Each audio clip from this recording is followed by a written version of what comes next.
Okay, wonderful. It's a great pleasure for me to have this panel here and have you all guests be here and represent the effort we take in Europe to promote and go beyond what the current state of research and innovation is in extended reality, or some people refer to it as spatial computing. I think a good definition is to say it embraces virtual, augmented, and mixed reality technologies to create new services, applications, and technologies. So shall we do a very quick self-introduction, name and project, and then what we have planned, since not all projects time-wise were able to get a presentation slot, is that there's two projects, XRECO and TRANSMIXR. They will give us a quick introduction so you have a better understanding. And we will also get a quick introduction into the virtual worlds from Anwar Jad, who joined our panel on short notice. We're very glad and honored to have you here. So yeah, my name is Volker Helzle. I've organized this track and I'm in charge of research and development at Filmakademie Baden-Württemberg, Animationsinstitut. My name is Markus Korhonen. I'm the director of Aalto Studios, which is the Future Media Center at Aalto University. And I'm here with the EMIL project. Shortly about my background, so I'm a film director by training. I started my career directing adverts in London. Quickly, because I love numbers. Then I ended up being an executive producer very quickly. And then I moved back to Finland. I worked with the national broadcasting company, then producing everything from big sporting events like a World Athletics to drama series and some entertainment shows as well. And then I started doing investment projects, so studio renewals and these sorts of things, and now at Aalto University. My name is Chris Ebeling. I'm the director of Beyond Horizon, which is a digital consulting company. My background is almost 2 decades in the animation and VFX space, from being an animator on films like the Lego movies and Happy Feets and digital artist on Great Gatsby, to then also helping create a world-first industry-led academy called the UTS Animal Logic Academy in Sydney, Australia. And that's where we found there was a big need for industry getting closer to education to fill the skills gap that we're currently seeing, and currently seeing at a bigger stage. I've since also moved into entrepreneurial space. We're focusing on metaverse and blockchain and AI. Yes, on my LinkedIn it's buzzy. But no, there's actually a growth in these sectors as well. And you know, when we talk about XR, I also believe the metaverse belongs in there somewhere, especially with digital asset ownership. So it's an exciting time. I am representing today PANEURAMA project, which is a European innovation alliance funded by Erasmus, where we are coming together with a lot of great partners and associate partners and some of the best schools in Europe to bridge the gap between students and industry into new sectors, not just entertainment, not just games, but also across other sectors as well. Okay, let's see. Yeah, I turned it on. I was afraid I turned it off. So I'm Nico Patz. I work for DW Innovation. That's Deutsche Welle, public service broadcaster, broadcasting to the world. And I've been involved in multiple multidisciplinary research projects in all sorts of topics, but often with a focus on interaction and storytelling. So I eventually ended up in the XR strand of the innovation team, and I'm now coordinating XRECO, and you will hear about that in a few minutes.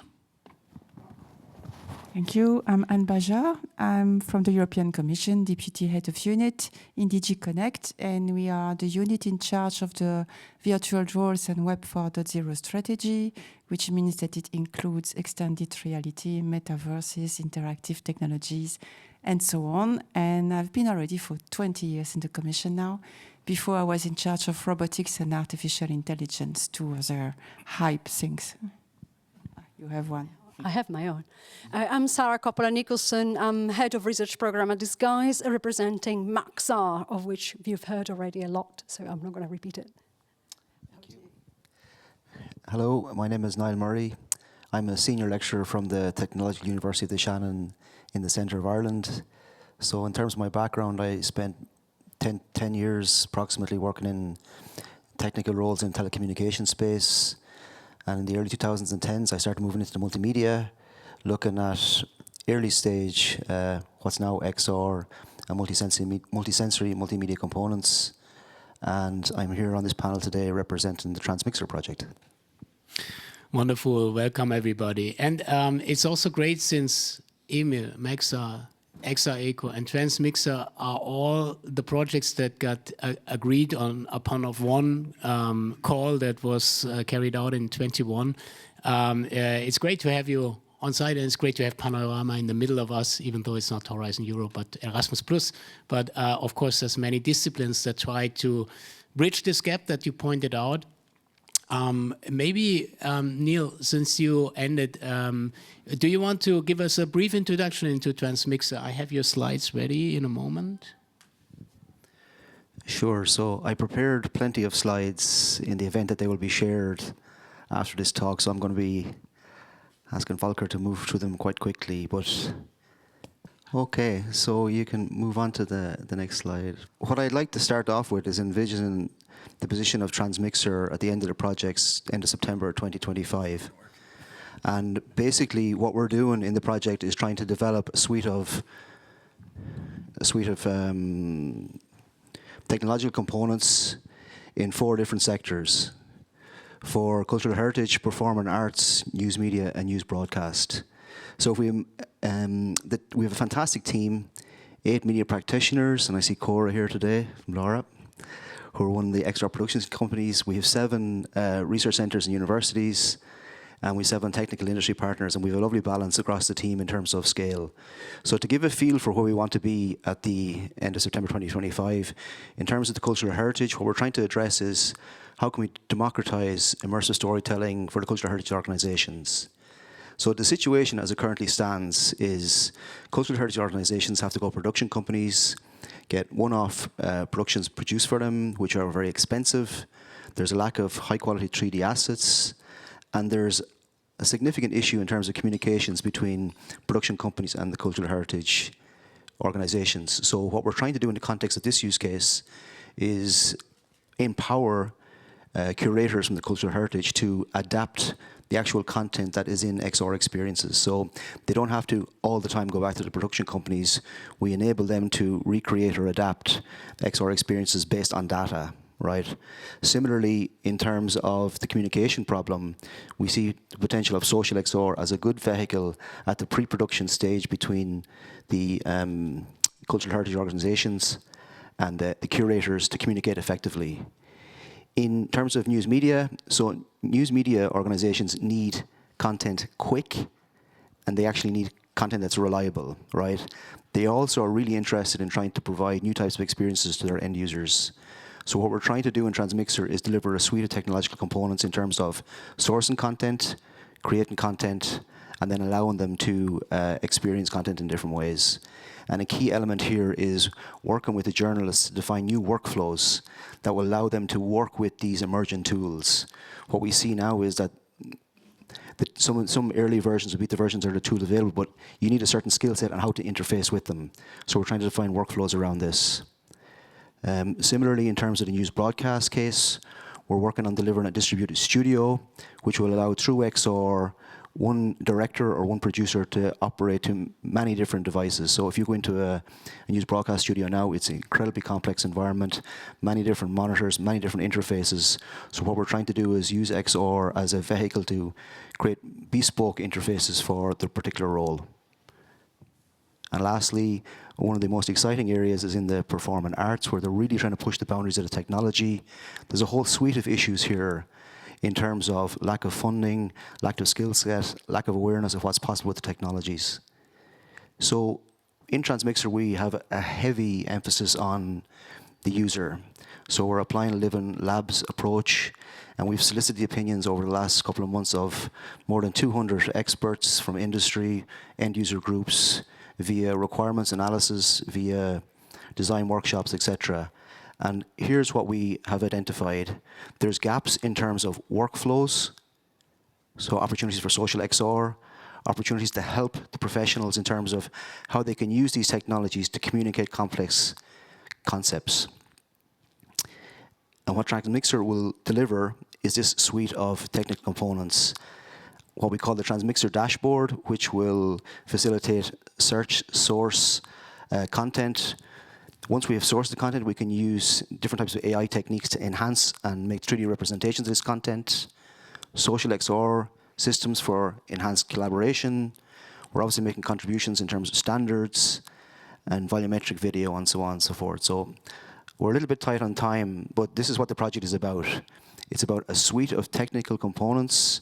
It's about a suite of workflows that empower the use case groups that we're working with, cultural heritage, performing arts, news media, and news broadcast, to engage with XR technologies.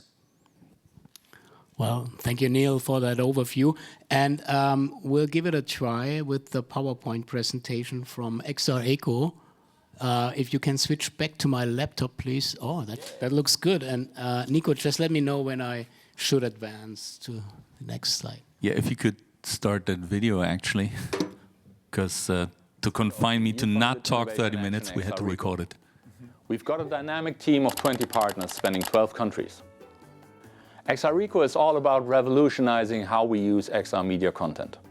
Instead of it being a sporadic experiment, we're making it a seamless part of the media industry. Our cutting-edge technologies make creating XR content a breeze, no coding expertise required. Whether it's crafting, organizing, or sharing your content, our platform handles everything from licensing to fair payment. Let me paint you a picture of what's possible with XRECO. Imagine the Palace of the Republic in Berlin, demolished in 2006. Using an old helicopter footage from 1991, we've reconstructed the entire structure and its surroundings, including the 15th century Berlin Cathedral. But it doesn't stop there. Our platform offers simple tools to create immersive experiences in augmented or virtual reality. Now you can narrate captivating stories about historical landmarks like never before. And guess what? With our user-friendly templates, you can easily add interactive elements like rotating or scaling. Plus, spice up your narrative with text, images, original sounds, or videos to breathe life back into these iconic buildings. Join us on xreco.eu and our social media channels. So for some context, I brought you 3 more slides if you want to move on. So this is basically to support people who are not in the XR community yet. Media creators, news broadcasters, but we also have a use case on tourism and automotive, to make it easier for them to get there, to get a start, to create things. So we're creating an ecosystem to create, manage, and share content, and the content is 2D and 3D assets, and then also to create XR experiences with a suite of tools. So as siblings are, we are similar but yet individually different. So if you go to the next slide, we can. So and the main point about that is you saw that also in the quality of the model. Obviously, we're trying to improve the quality of the model, but it's not so much about recreating reality around you in life-size models, and this is far too big, the screen. You see all the flaws. It's more about getting things started, and for smaller models it works quite well if you go on. So the XRECO value chain has 4 blocks. One is searching content, so make sure that you find the stuff that you need and organize your own repositories, but also use the meta search to explore external repositories. Then to use this 2D source material to create 3D assets based on nerve structure from motion, also experimenting with Gaussian splatting. And then also human reconstruction, so volumetric capturing on a very affordable base. And then use these assets to create XR experiences, and that can be VR, AR, or combined products. We also use it in traditional virtual studio productions. And then finally, once you created something, whether it be assets or full experiences, you can license them properly, so fair copyright management, and then sell or buy on the marketplace. So that's basically the 4 main aspects of it. And for whom are we doing this? There are 5 different types of users. So that would be searchers, people who would want to organize their own repositories because they have so much content that they can't find stuff properly, and especially with XR experiences, finding and searching 3D content in the traditional CMS, not so easy. So we're organizing that. The takers would basically be people who want to use such experiences but don't want to bother about producing them. So, we produce them, you buy them. Transformers transform 2D content to 3D. Creators, that would be the last one, creators use these assets to create experiences. And givers can be on all the levels from 2D source material, 3D assets, XR experiences. So you're basically selling on the platform so that the takers find something to take. That's basically the overview, and we're doing this on the next slide. We're currently working with 4 different use cases, just as an example, but of course you can also use this in education, cultural heritage, etc., etc. So we're focusing on news media. We have 2 cases in news media and 2 in tourism and automotive. And if you want to know more, then please visit xreco.eu and you will learn a lot more. Thank you. Thank you, Nico. And that platform is then open sourced, or you will host it and people can, so the idea of having a shared space that doesn't belong to a large corporation outside? We have 2 options. So the original idea was that especially large providers of content would want to keep things to themselves and not share their 2D assets or whatever they create easily with others, but then go to the marketplace. But then we found that many of the people we talked to from the community would be interested in, well, we don't want to set up another server and to set up a system that we want to, take care of, but we want to take and give to a platform that somebody else takes care of. So we have both. All right, thank you. Yeah, I think, if there's any question, because we're going into some different topics, and if you've joined in the discussions earlier, you have a good overview of all these projects now, and raise your hand and we'll include you. This is not strict, the panelists chat among themselves. Don't be shy. So I think the first question I would have for all of the project coordinators here and representatives. So now you've given this great opportunity to fulfill what you've written in the proposal, but as things move at incredible speed, do you think, where do you see yourself in what you proposed in the project? Do you see any recent development that kind of diverges from the path that you makes you diverge because of technological circumstances, or do you see yourself on track, or are there other obstacles that we should be overcome, or where you need support? Or I'd just like to get your point on that. Do you want me to start? Yeah, okay. So obviously, the rise of AI and especially generative AI plays a huge role. but is also a pain and a relief at the same time. Because especially for us, Deutsche Welle as a news outlet, whenever there's hallucination involved, like we used to call it interpolation, like if there is something missing, the machine kind of fills the gaps. But then it's not facts anymore, right? So the machine made this up to make it look good.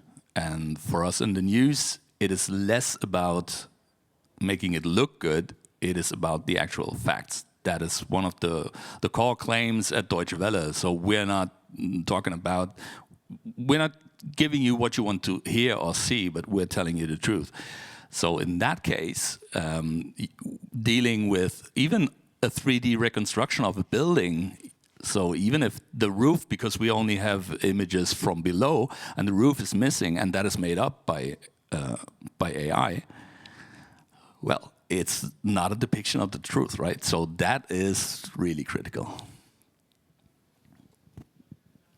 I think it's on. Yeah, I would support that. I think we had initially in the proposal subtly talked about potential of AI for creation. It was in our minds, but it's quite exploded since, actually, creating some positives, but also creating some negatives in terms of the expectation that exists with some of these technologies now in terms of what they can deliver is not the reality from what we see in the project, right? To interface with these kind of technologies, you need a certain level of competence and expertise, and even in this stage then, in the context of consuming it via headset, there's still lots of work to do to bring it forward. I don't think some of the marketing around this has helped the narrative in terms of this piece, right? The second big challenge that has become obvious to us, maybe not some for others, is around a kind of a common language to communicate between this diverse group of stakeholders. And this is why we're trying to work on some of the workflows in the project to try and facilitate and, as I said, empower the use case domain experts to engage with these technologies. So we have more of an emphasis, I think, on those two pieces than at the very beginning. I think when it comes to Maxar is slightly different because we're looking at infrastructure and protocols and standards and also tools. So the rise of AI and generative AI and so on may expand what we can do. It doesn't actually change it. And if anything, it makes it more relevant because, as we were saying before in the presentation, open source code and standard protocols, those are going to be even more relevant because there is more need for standardized means of communication when it comes to new technologies. So great, we like that. We like expanding to the next project then. Yeah, I think in terms of PANEURAMA, so what we do, if you haven't seen any of the previous talks or weren't here at the beginning, PANEURAMA, we aim to keep students and education up to date with industry needs. And with AI, it's changing rapidly. I mean, every week there's something new. We went from Sora to, Adobe Firefly before that, and now Adobe's just released the Premiere Firefly version. If you haven't seen that, it's ridiculous. Video editing like that, right, with prompting. And it's going so fast, right? So our role as industry consultants, bridging that gap and having industry speak with education is to ensure, and students especially who are frightened by these new technologies as well, that these are tools that you can use in your workflow. There's still a lot of regulation that needs to be done when it comes to AI, especially the generative AI side of things. And it's our mission to stay up to date with that. So as leaders as well and as educators, it's our responsibility to also be lifelong learners, to stay up with these tools, lead by example, be adaptable, be resilient to these technologies. And we do so by research, right? We ask the right questions, we talk to people, we have discourse just like this, but also through interviews, and we collect the data and we find out where these problems are, and then we try to fix them. And we don't know exactly how to fix them because it's new, right? But we will. There's a term that we like to use is we will try, we'll test, we'll iterate, we'll learn from our own trials and errors, right? And there's a saying called "fail forward," right? When you're in the innovation space, which everybody up here is, if they're playing with XR and new medias, you have to fail. You have to take these risks. And yeah, we lead by example doing so. But it's very important that we promise that these students that we're taking through these educations, I mean, they're spending a lot of time, a lot of money, a lot of effort, that we actually pave the way for them so they actually have an industry they can step into. We equip them with the right competencies. And how do you keep up with that within this ever-changing world? Well, that's our mission, so yeah. And if we look at the big picture, where the XR is, I think it's a way healthier place than it was like a couple of years back when it was at the top of the hype curve. So now that's gone. The AI is on the top of the hype curve. XR is now in a stage where industry is actually willing to look for a small, innovative solutions that concretely improve their workflows and content and products a little bit. And like on the industry side, it's the AR used like in, let's say, like a big factories on how to maintain the machines and these sorts of things. Very concrete, something that the industry actually understands. Or then if we look at the broadcasters, it's the enhanced AR graphics. Maybe even something like the Finnish National Broadcasting Company had this big Roblox like broadcast, which went extremely well. But now they are in a position where they don't expect XR to be something that is revolutionizing their industry totally. But now they're looking, it's something where we can do incremental improvements on what we are already doing now. So I think that's a healthy place for companies then to pitch their products and ideas for industry partners. So I do like where XR is now compared to where it used to be a couple of years back. Anna, you want to comment? Yeah, two points based on my long experience as a project officer before. I think what you are discussing here is really the difficulty of the timeline of the way we function in the Commission, because in between the time you write a proposal, this is in between even the time we draft the call, it is published, it's already nearly 1 year, then you draft the proposal, it's 1 more year before it's evaluated, more or less, and then 6 more months to start the project, and by the time you finish the project, I think it's 6 or 7 years before. So of course the technology has changed. I mean, it's not only XR, which indeed is changing fast, it's for everyone. So I think this is a common, very well-known problem, honestly. I don't have a solution, but I do really acknowledge that it must not be easy for projects. And the second thing I would like to say is about this AI business and so on. I think that because indeed there was this long timeline when all the projects here, you have been selected in 21 from a call that had been drafted in 19, more or less, okay? I mean, at the time, we were moving from interactive technologies to extended reality. This was new. Okay, since then, we have moved to virtual tours and Web 4.0, for those of you who have heard about the communication. And this includes very much the convergence of technologies, which is exactly what you are discussing, which is XR plus IoT plus AI plus cloud computing plus microelectronics and so on. And so, I mean, I think we all go in the same direction. It's just that this is sometimes difficult because, okay, at the end of the day, we all have our constraints, I would say. Yeah, thanks very much. So what I take from that feedback is we're mostly on track, right? And I had AI on my things of list to ask, so I'm not surprised it came up that early. But now let me ask whether or not you feel that the AI Act that just recently has been put in place is helping us here in Europe to have a clearer understanding of what and how we should work with AI, or do you feel that it is counterproductive in some areas?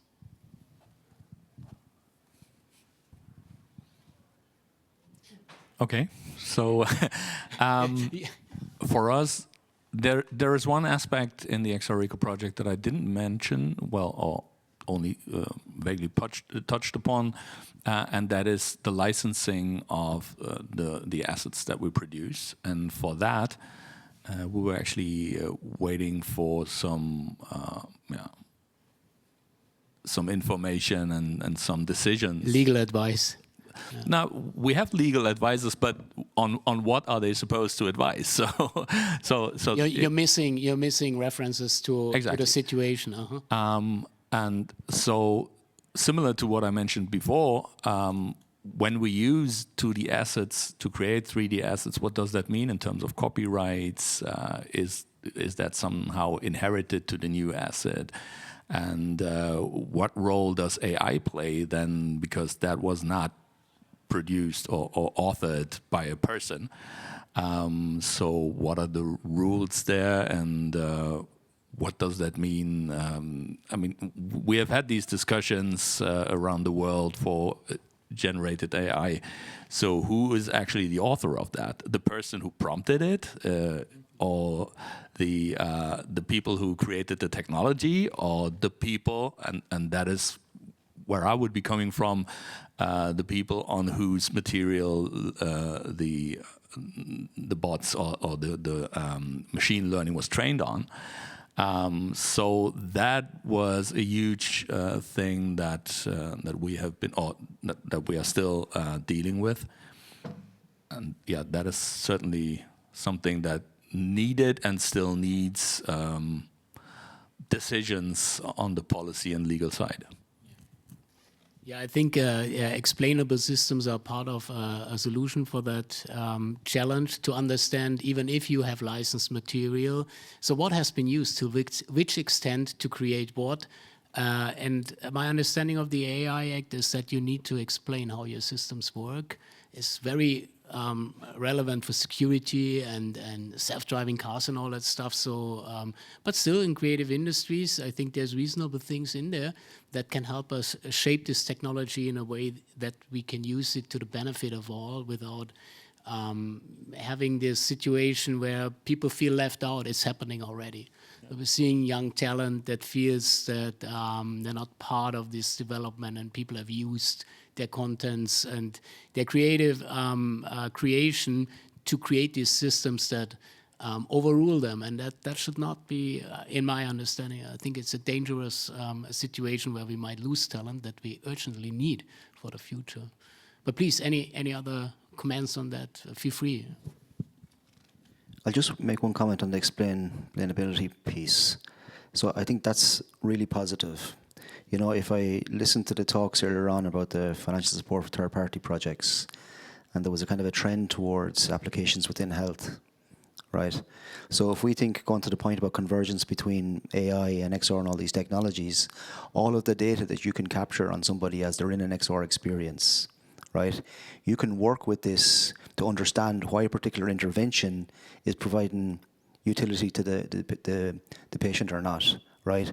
But in lots of cases to date, with lots of these approaches, we don't really know why they're working this way, right? So the explainability piece can help and aid clinicians, as an example, in the health space in this. So I think this is a really positive. And actually, going to the point about the position of XR, this is where I see going forward. It has major utility, which is domain agnostic. The actual data you can extract on, and I'm a human-centric researcher, the actual data you can extract on the user in a continuous manner as they're interacting with the kind of content. This is a really kind of powerful niche, and the explainability piece on this is critical. Thank you. Anybody wants to comment further? Sarah? Do you want to generalize the one? No technology is bad on itself. It's how we use it. So when it comes to AI, we as innovators have the job to explain it, to look into it, to implement it, to try it, test it. And there are innovations also in the space of what is the policy and the law and everything else, which will make sure that in the moment that AI becomes an integral part of day-to-day activities, standardized processes and so on, it doesn't damage anybody. But, and you know, at the end of the day, is generative AI. Creativity is somewhere else and is not a machine. Let's not forget that. I didn't do that. It was me again. I'm still And maybe just to I'm still learning with my laptop. little bit continue from that idea that technology in itself is not bad. So before photographic cameras were invented, people were actually painting these like sideway portraits of people. And when then the photographic cameras came about, these people were devastated that this is totally wrong. Like now some kind of a machine is doing this job of a handcrafted art. So as humans, we're repeating the same story with innovations and technologies. And obviously, we need to work all these issues out. But when technology is out of the Pandora's box, it's out. And our job is to get involved, especially as creative people, with all these concerns. Because if we're not, somebody else is.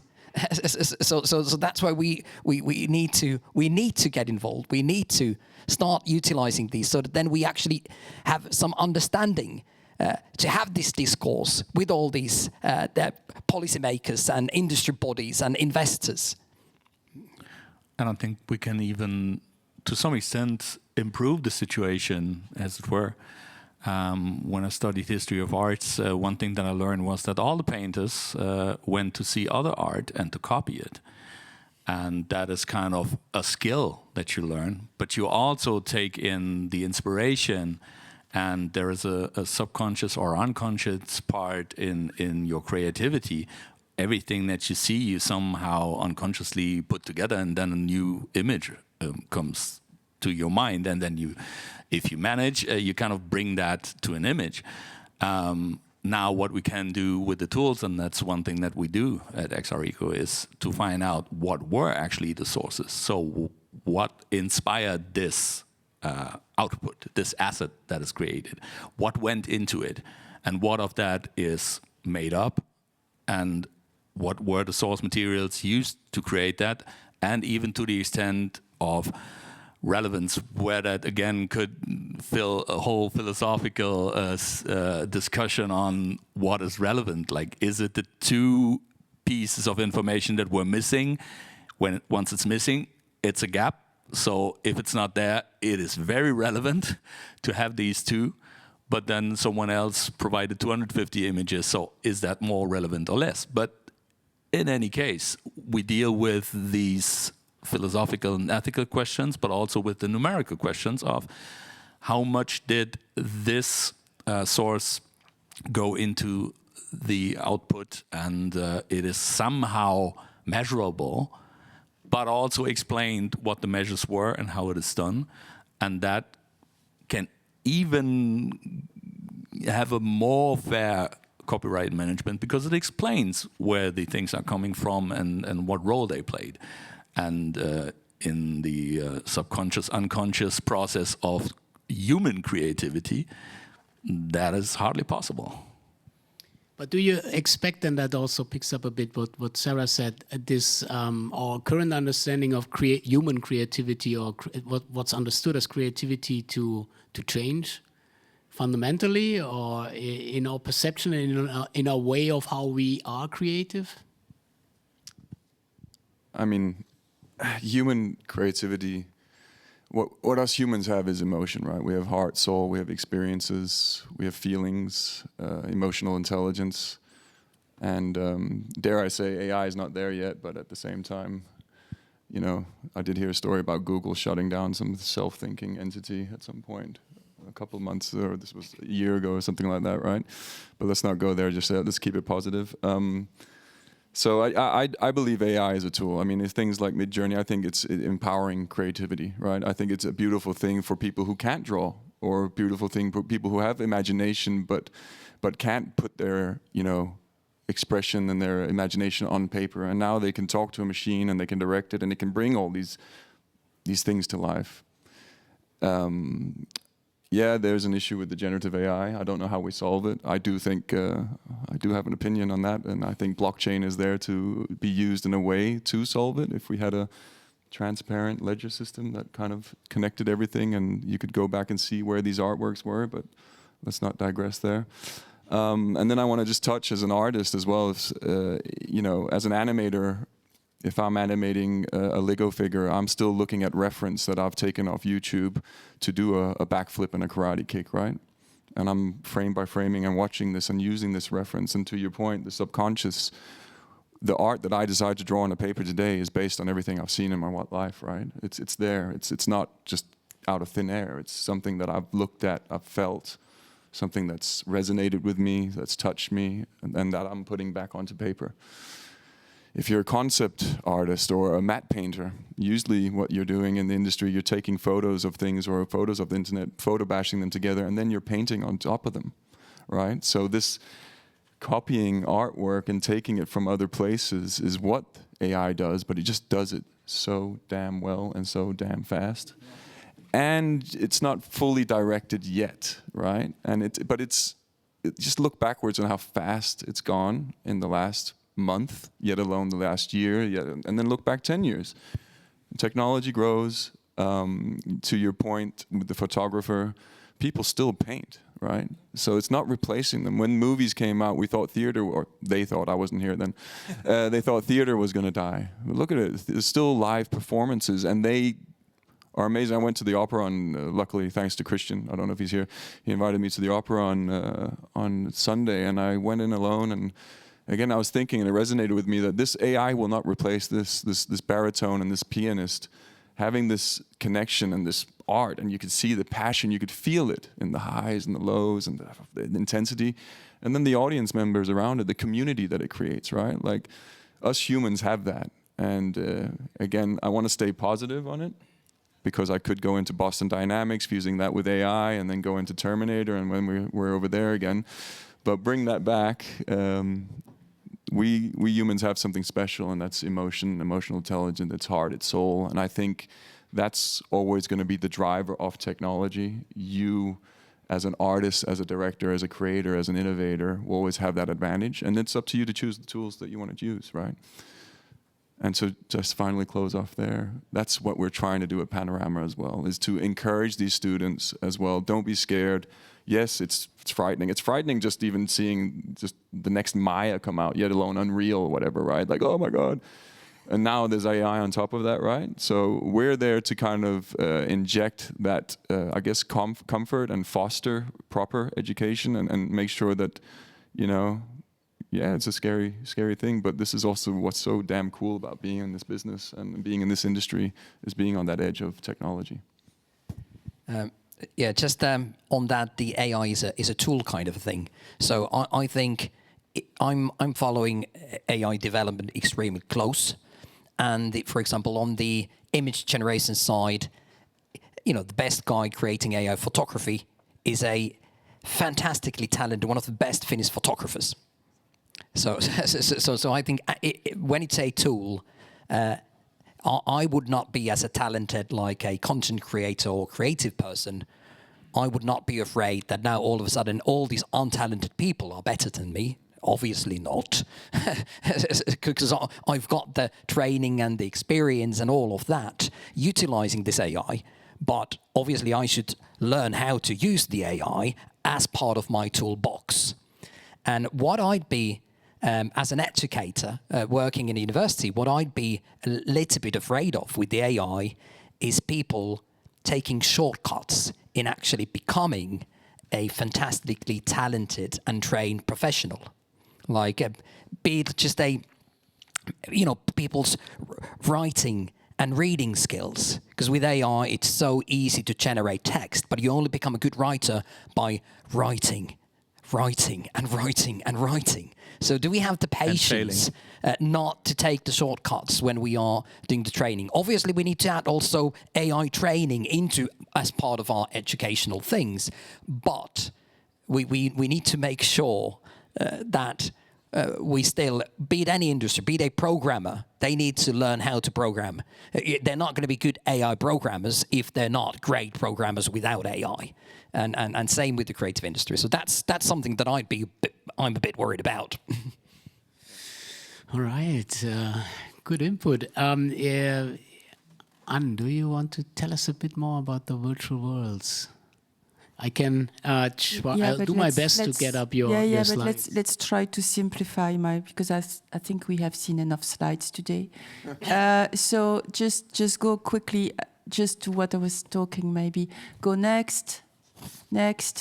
Okay, I mean, I don't have eyes at the back of my head yet. I'm not an augmented human. So, no, don't worry, don't worry. No, it's just to remind you of what I just said before. So I think we try at the Commission as much as possible to support the development of all these technologies at EU level. And so, I mean, from the observations we made in the last, let's say, 2 years, I mean, we came to the conclusion that indeed we were moving towards this convergence of technologies, and we came with a strategy which is about a new concept, virtual worlds and Web 4.0. And this is what I wanted to say. And this is really, you know, this vision. So we are very much aware that Web 4.0 does not exist yet. I think Web 3.0 does not even exist completely yet.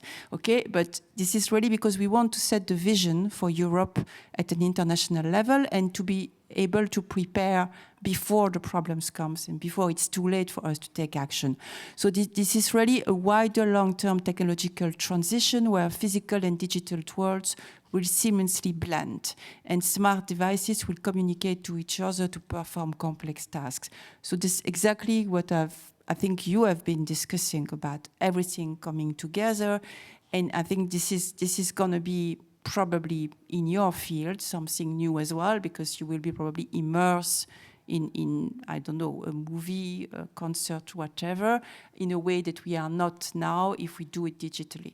I mean, we don't have the same feeling, I fully agree, but still, I mean, we are very close. I mean, I attended the ABBA Avatar show in London. This is nearly as good as my Depeche Mode concert 2 weeks ago in Cologne, but not yet. So anyway, just to give you this vision and to insist on this, because I think this is extremely important for the project as well, that when you prepare and when you do your work, even now, even if you have a contract, you have an Annex 1 and so on, you realize that there is really this next step as well on it. I think we can probably stop there, because I think I had some other things, but it's much better to listen to your inputs than, you know, to hear about this communication further. I mean, I'm around if you have questions, and you can find plenty of information on the web as well. Thank you, Anne. And is it expected to then that there will be new calls in Horizon Europe that will go towards this? Yeah. So I mean, the point is that in this communication that I mentioned, we will have a partnership. So I don't know if you ever heard about the European partnership on the Horizon Europe. We already have 49 partnerships, 13 really for technological things. So that's really an agreement between all the stakeholders represented in a private association and the Commission as a public administration. And we basically sign a kind of contract, and we commit to work together to define the future research priorities and so on. So in the future, this will be done through this way. So I had a slide where I just wanted to explain what the partnership is. But if you are interested, there is also the AR/VR Coalition. I mean, if you Google it, or if you use any of your favorite search tool, you will find it. I mean, and you can apply as an institution, not as an individual, so that's important to know. And this is also a place where we try to have continuous discussion with you, the community, to help us designing the calls. So the first calls in 25, they are under preparation already. They are taking care of most of the inputs we had from the discussion also with the coalition. You can already find some clues in the strategic orientations document that was just published, I think, 2 or 3 days ago on the Europa website. And I mean, this is not a surprise. You will see very much this convergence of technologies visible in the coming calls, that I can definitely say. All the technologies we mentioned, I mean, going together. Sounds very exciting.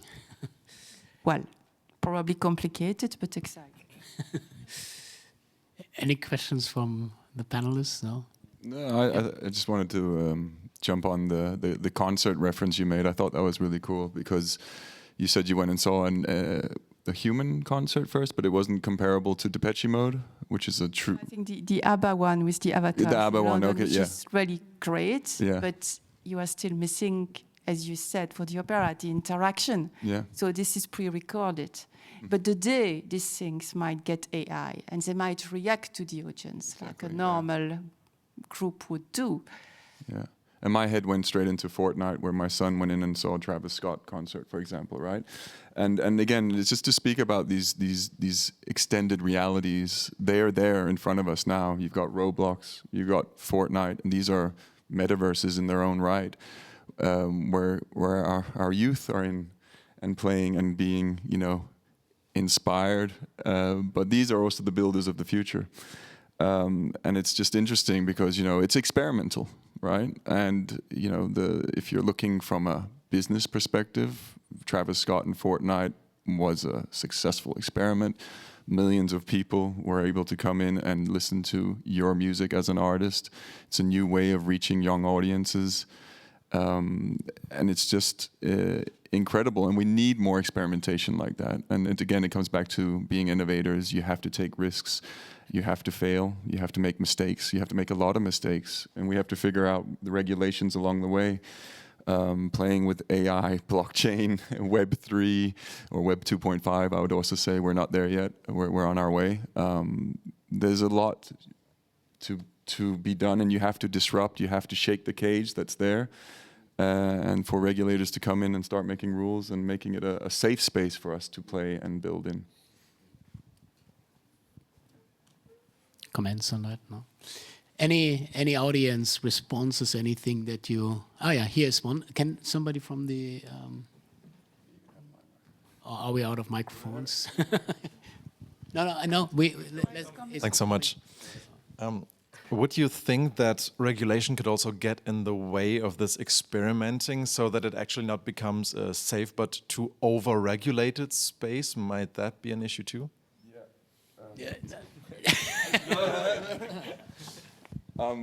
Absolutely, it's dangerous, right? It's a dangerous, like if you could, let's talk about like Web3 and decentralization. Like I don't believe in a fully decentralized internet, for example. I think it's too dangerous because I think there's a few rotten apples will spoil the whole bunch, and you've seen that. I mean, we saw that when the internet came out in the early days, right? A lot of people coming in quickly, trying to make money, and the bubble burst, right? And people said internet was going to be a fad.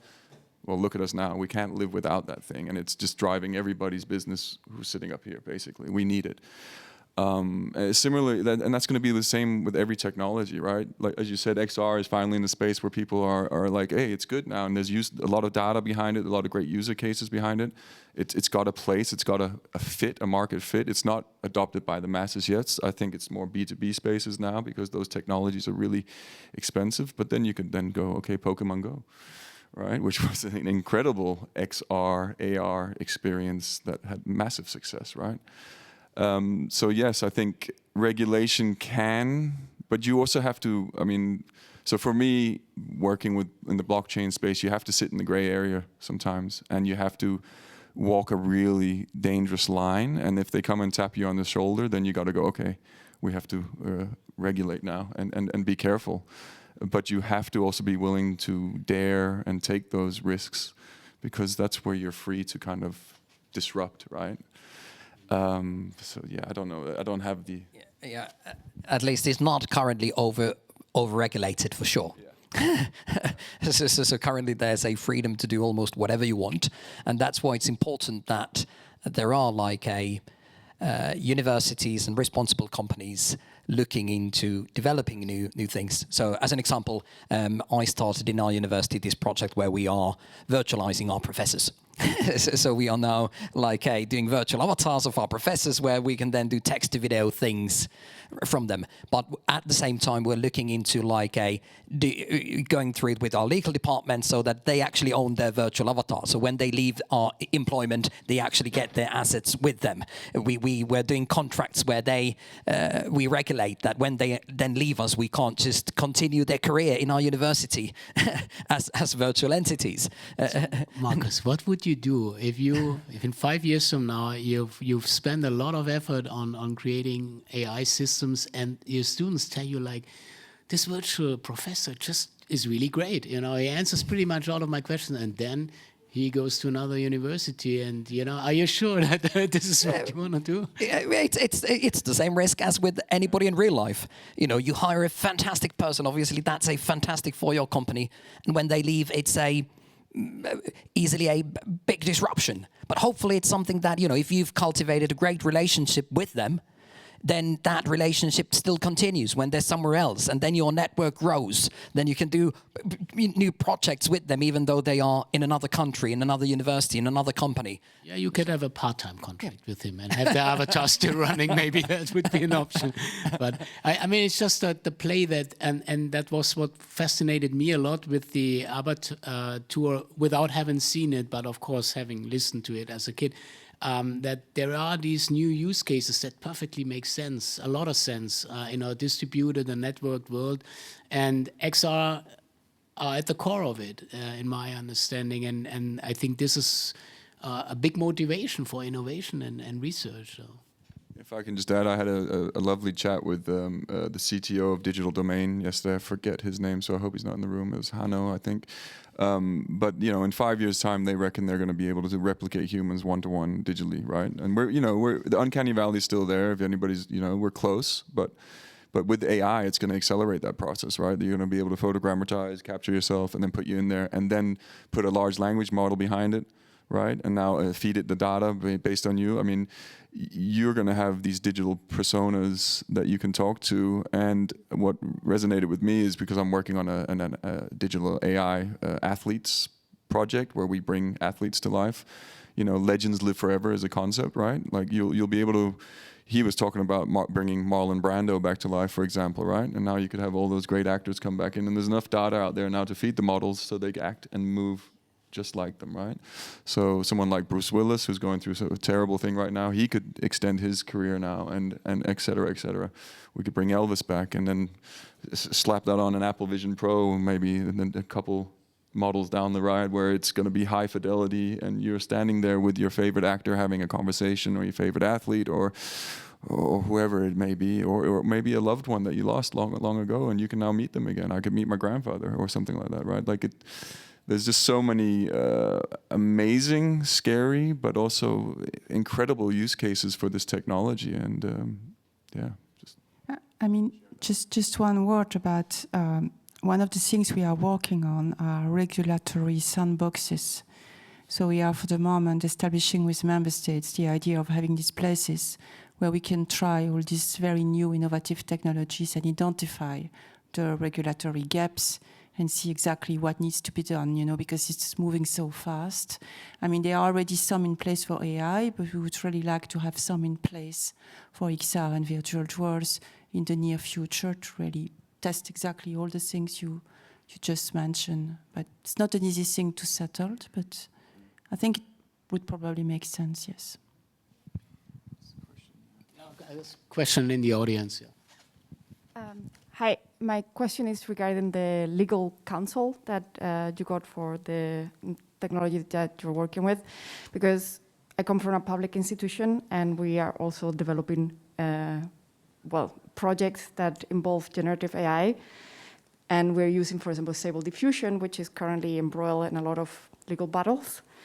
And we really don't know where to go with this, because we obviously want to keep developing our project, but everything is so fuzzy that we really don't know where to go with this. Who is the author, where things are gonna go? Like, what are your thoughts, for example, in like fair use, move to like Gen AI in fair learning, for example? Like, do you have any insights on that?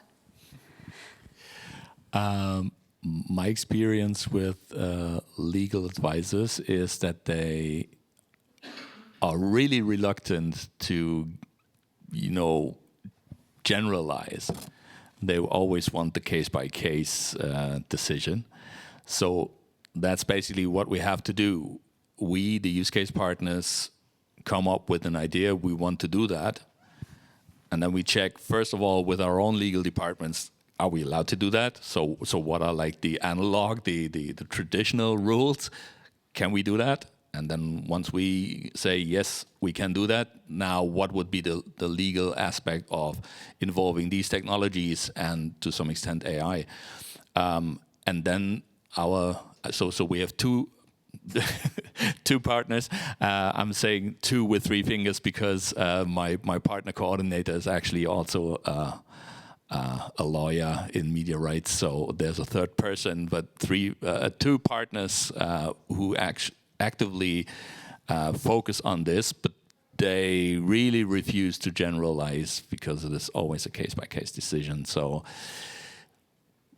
but yeah, there are these situations where you're using a technology and you don't know if the technology might even be shut down due to some cases that they have. Well, the only advice is redundancy. Try other tools that do similar things so that if they are shut down, you have something else to do. But otherwise, even the lawyers in my project would not say something, would not make a decision. So. Yeah, I think it's probably too early. There will be cases, and those cases might be used as references. I can say I'm very happy with different legal advices that we consult, software development, but also AI. I'm happy to share this information with you if you're interested. My understanding is that as of today, a machine cannot have a copyright, which is a quite clear statement when it comes to a generated content. How that behaves if everything that you gave the machine to train its model from is based on your creation or content that you have the copyright or the ownership for, then it might be different. It's still a gray line. But the moment you change that, the output, and add your own note to it, then there's also a change in ownership. How much that affects the original creation is still not exactly ruled out from my understanding. So there's lots of movement in these topics. It's very interesting. I think we just have to wait a little bit to see where we are legally, and the legal aspects might change from Europe to other parts of the world, right? That's certainly the case also with the AI Act. May I add something? Let's not underestimate the value of that collaboration between the policymakers and the innovators, because we feed into each other. To what we want to do, can we do it, what problems, what issues, what challenges may generate. And on the other side, if we don't share that information of what we're looking into and what we're using these tools and what tools we're developing with the policymakers and with the regulators, regulations will never be right. And at the end, the history of art is full of disruptors. And you look at Picasso, hey, I want to put two eyes on the same side of the face. Things are always new and are always unexpected, which is fine. And that's why we do need this collaboration. And I think we're doing pretty fine, because we have a lot of support into looking into how we use AI, how we use Gen AI, and what we can do with it. And that is coming from public institutions, which means that they're unlikely to shut down innovations, research, or an entire area of technology because of policy. They're more likely to generate policies that help us and enable us using the innovations we've developed. Yeah, well, fantastic. I could go on forever, but we don't have that much time. And I have so many things to ask you.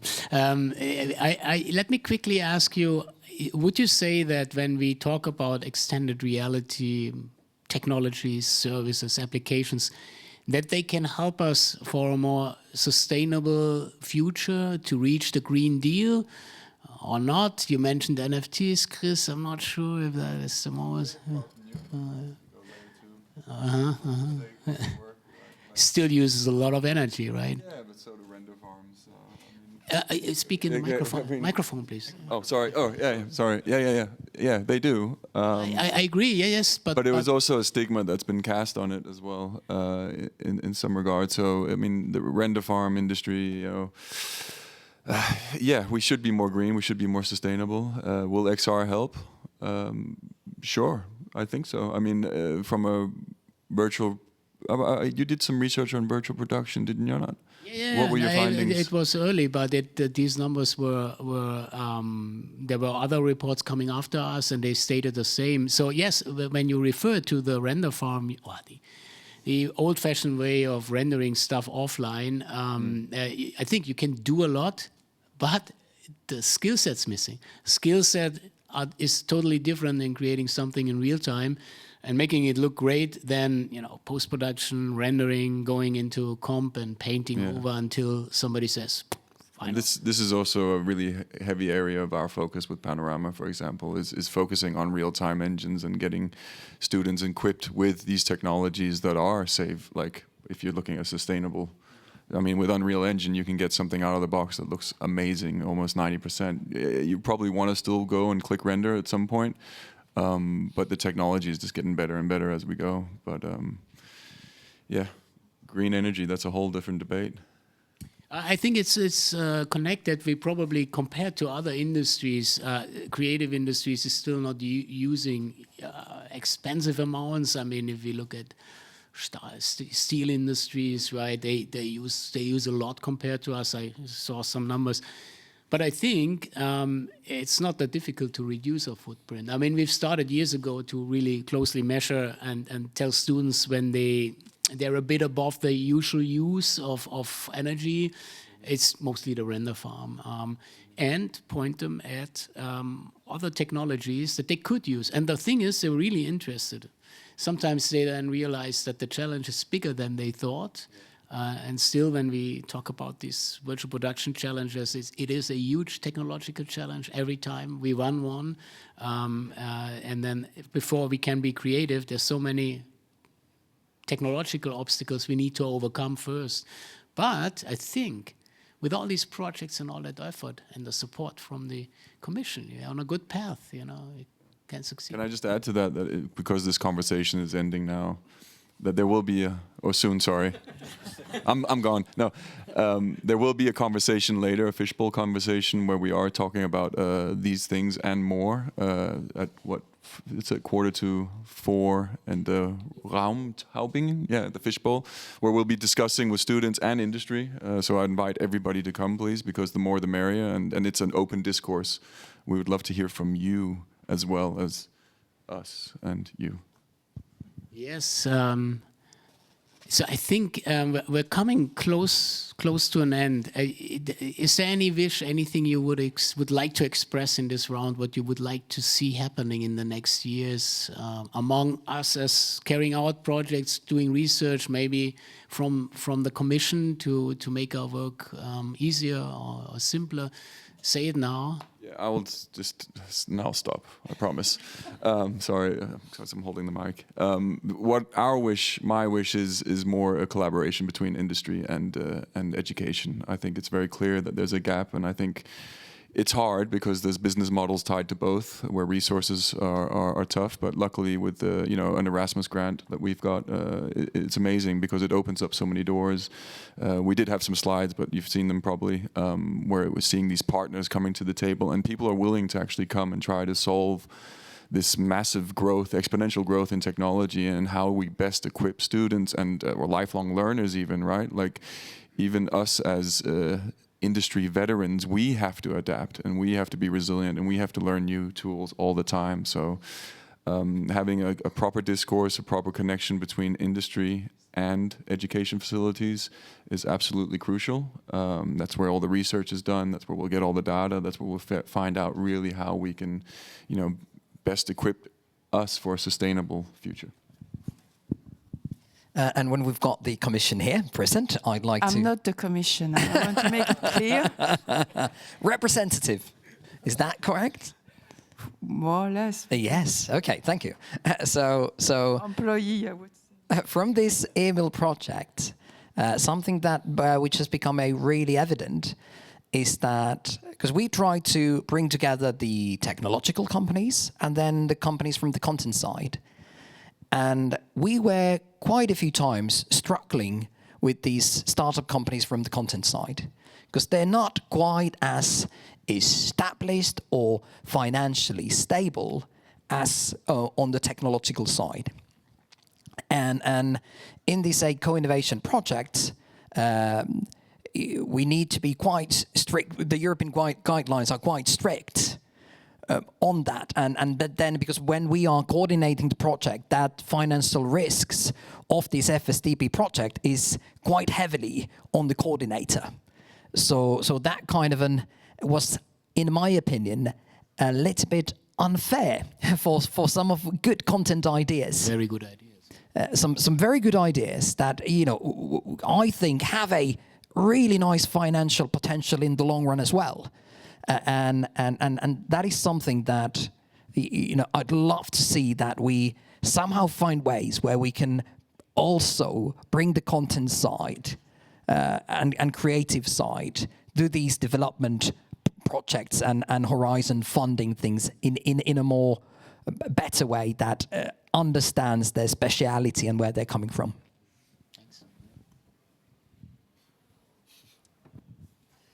Yeah, I would go with Sarah and say we are already in a good place.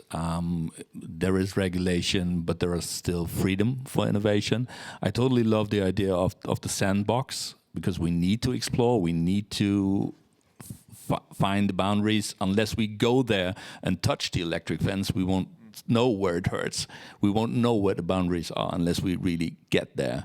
So it's important to have that space. So that would be the only thing. It's good that it's already there. The only wish would be that it remains like that it's not like restricted before we get to the boundaries.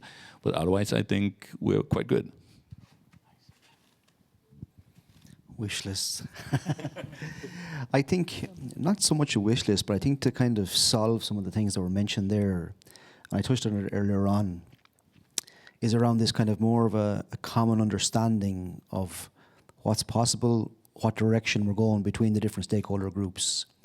It sounds very basic and fundamental, but I'm convinced that this is still a major issue in terms of, even within technical teams, we're using the same language to mean different things. You know, I think, and it becomes much more complex then when you have non-technical groups as part of these conversations, which is an essential thing. I think the sweet spots of, you know, innovation are when all the different groups come together. But I think a kind of a barrier to that at the moment is around this kind of common language or a common understanding. So if we could kind of overcome this, I think it would address some of the points that were made a little bit earlier.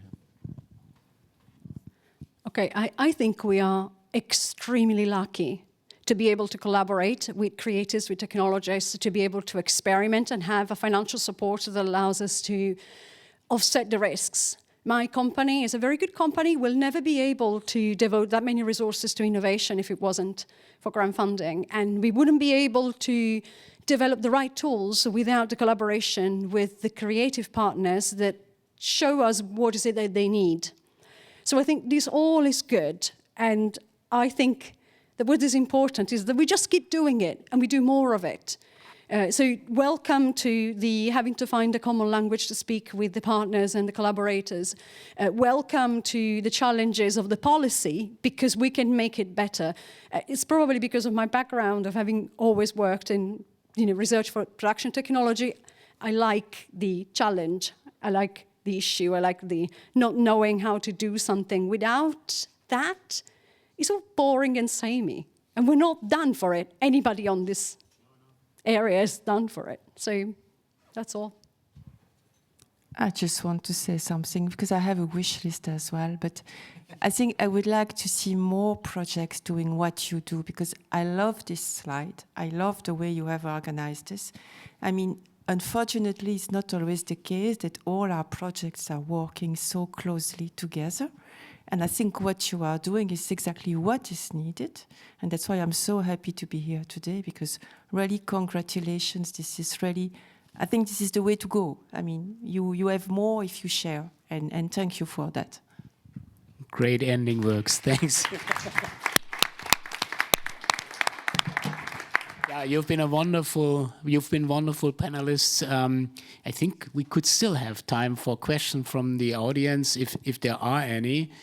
And if not, please, it's the last chance now. At 2 o'clock, we're reconfiguring the expo area to visit all these exhibits, because after that we'll do our 8 by 8 meters location-based experience. So we'll rearrange a bit for that. Yeah, I'll be around all week, so you can catch me and ask me and yeah, follow up. And I don't see any questions, no? Well then, thank you very much. This went by very fast, right? It was almost more than an hour. It was more than an hour. A lot of things to discuss, and I didn't even I still have questions, but that's to follow up. Yes, Thank you very much.